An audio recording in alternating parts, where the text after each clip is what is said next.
Magandang araw mga kababayan. Pagkatapos manawagan itong si Bongbong Marcos ng Korte sa resignation sa kanyang mga cabinet secretaries, ay agad po ay tumugon ang ilang cabinet secretaries.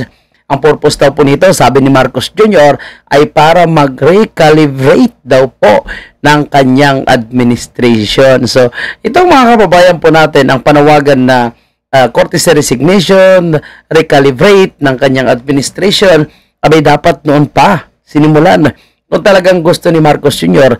na maganda ang pagpapatakbo ng kanyang administration. Marami pong yung mga palpak, no, na makakawani ng gobyerno. Isa-isahin natin yan, mga kababayan po natin. At mamaya balikan po natin magkano po ba yung mga sinasahod nitong cabinet secretaries ni Marcos Jr. Anyway, tingnan natin sino-sino po yung mga tumugon na at sinasabing nagsabit daw po ng kanilang mga korte sa resignation. So, si DOTR Secretary Vince Dizon, DSWD Secretary Rex Gatchalian, DILG Secretary John Vic Remulla, MMDA Chair Romando Artis, DOT Secretary Cristina Prasco, DBM Secretary Amina Pangandaman, DOF Secretary Ralph Recto, Solgen Minardo Guevara, DMW Secretary Hans Leo Cagdac, DICT Secretary Henry Aguda, DOG Secretary Jesus Crispin Remulla, PCO Secretary Girois, DS Secretary Franz Tio Laurel Jr., and DOLI Secretary Buenvenido Laguesma, TISDA Director General Jose Benitez, Executive Secretary Lucas Berzamen, Department or DIB Secretary Arsenio Balisacan, Presidential Advisor for Investment and Economic Affairs Secretary Frederick Go, DAR Secretary Conrado Estrella III, DOA Secretary Rafael Lotilla, Defense Secretary Zani Angara, DNR Secretary Maria Antonia Yolo Loizaga. So hindi ko pa nakita nag-resign si Gado, no? Hindi ko pa nakita si Gadon, hindi ko pa nakita si Gibo. No, hindi pa nag-resign si Gibo. Sino pa hindi natin nakita dyan? So, marami pang hindi nag-resign, mga kababayan po natin. No? Pero kung ako yung tatanungin, si Gadon at itong Asik lang pala ito, si Castro. No? Itong sila Claire Castro. So, dapat mananatili pa rin ito as cabinet miyembro ng Marcos administration. Kasi malaki ang tulong po nila, mga kababayan po natin, para pabagsakin si Marcos Jr. Joke lang. Anyway, no, nakita natin kung sino na po nag-resign. As of now, mayroon ng 22 na mga cabinet secretaries ni Marcos Jr. ang nag-resign. Recalibrate, no, baguhin ang kanyang administration. Alam mo, malaking impact po nito, mga kababayan. Kaya nagkaroon ng mga korte sa resignation dahil po sa epekto nitong eleksyon. Unang-una, ang eleksyon po ay talagang hindi maganda para kay Marcos Jr.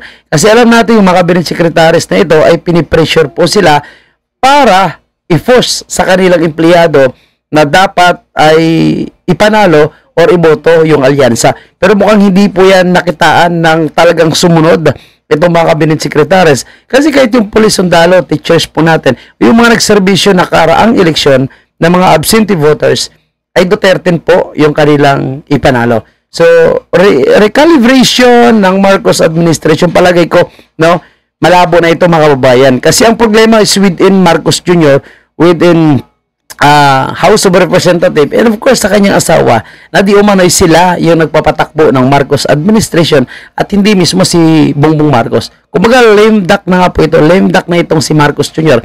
At wala na talaga siyang purpose. And kung dati palubog pa lang ang kanyang bangka, ngayon lubog na. Kaya dahil palubog na po yung kanyang bangka, kaya kailangan niya tanggalin itong mga cabinet secretary para lumutang muli. Pero palagay ko wala na po itong chance, mga kababayan po natin. Itong reconciliation, parang lahat na ito is pinalano nila. Kung paano nila maiahon muli yung kanyang pangalan, maiahon muli yung kanyang administration. Pero palagay ko wala na ito, mga kababayan po natin. Dahil ang tunay na problema ay hindi po dito sa cabinet secretary, kundi mismo kay Marcos Jr. Kasi ang tiwala ng taong bayan, no, ay wala naman pakialam actually ng taong bayan dito sa mga cabinet secretaries eh. Kasi ang iniisip ng mga taong bayan, no, na lahat nakapalpakan ng cabinet secretaries ay galing kay Marcos Jr. Kasi siya po yung nag-uutos kung ano po yung dapat gawin sa iba't ibang ahensya ng gobyerno, and then sila na lang bahala mag-perform kung paano nila sundin or paano nila pagbigyan, no, itong utos ni Marcos Jr., no, para sa ikaganda ng ating bansa, ekonomiya, and of course, no, ang mapapakinabangan ng taong bayan. So, bago natin pahabain yung ating discussion, ito nga po, si Angara ay nagpalabas ng kanyang official statement. And of course, si Boying Remulla, no? I think isa rin po sa mga kinagalit nito si Marcos Jr. Kaya nawagan ito ng Cortes resignation. Siyempre, no? Mukhang ilalaglag siya ni Remulla o magkapatid na Remulla sa pagpapakulong kay President Duterte. And yan po ay may panagutan dyan si Marcos Jr. pagdating ng tamang panahon, lalo na po pag wala na po siyang immunity. So sa ngayon, ang iniimbestigahan ang dalawang Remulla, si Boying at si John Vic, si Marvel and si Torre, no? Kasama si Lacanilaw, yung na-contempt. So, sa ngayon, siyempre, exempted si Marcos Jr. yan. So, baka siguro sabihin niya, baka ilaglaw, kaya dapat tanggalin ko na yung mga ito. And then, magkano ba yung sinasahod nitong mga cabinet secretaries? Silipin natin, mga kababayan. Ayan. So, mga cabinet secretaries, ang pinakamalaki pala is si Boyeng, and then si Lagdamio, si Solidom, ang lalaki pala ng sahod ng mga to, no? Si Manuel Bunuan, lalaki ng mga sahod, no?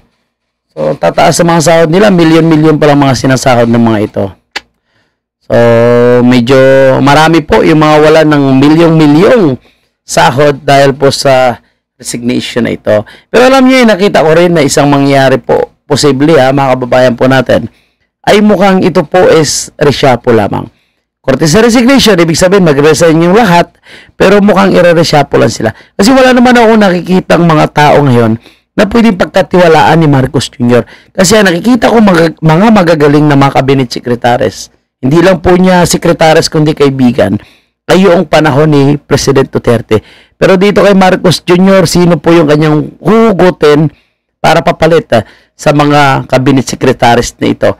Kasi yung mga magagaling, no, is nakikita ko is kaalyado po ng mga Duterte. So, tingnan natin, no? Posibleng kukuha siya sa mga pink at kuha rin siya siguro sa mga dating kaalyado ni President Duterte, yung mga bumabaliktad ngayon dahil sa pera. So, titingnan po natin o baka i-reshuffle niya lang po ito. Pero sa akin, ang pinaka-problema kasi si Marcos Jr. So, sumama na po siya sa mga magre-resign kung talagang gusto niya na bumalik ang tiwala ng taong bayan at 100% ma-recalibrate ang gobyerno, no, ngayong taong 2025. So, abangan natin yan kung ano pa po yung plano dito ni Marcos Jr. kung bakit kailangan niya pa-resignin ang kanyang mga cabinet secretaries. Again, para sa akin, itong pag-resign o pinapa-resign niya na mga cabinet secretaries, ito po ay dahil sa resulta ng eleksyon, dahil nagpapakita po na talagang hindi na po siya nirespeto at mahina po yung kanyang endorsement, pati po yung mga kanyang cabinet secretaries ay mukhang walang nagawa para ipanalo yung kanyang mga alyansa. Reconciliation, Cortes resignation, no? So, lahat yan ay parang plano niya para muling iangat, no, ang kanyang pangalan at itong palubog niya na bangka ay gusto niyang muling makaahon. So, abangan natin yung mga susunod na update, mga kababayan. And good luck po sa mga magre-resign and good luck din dito kay Marcos Jr.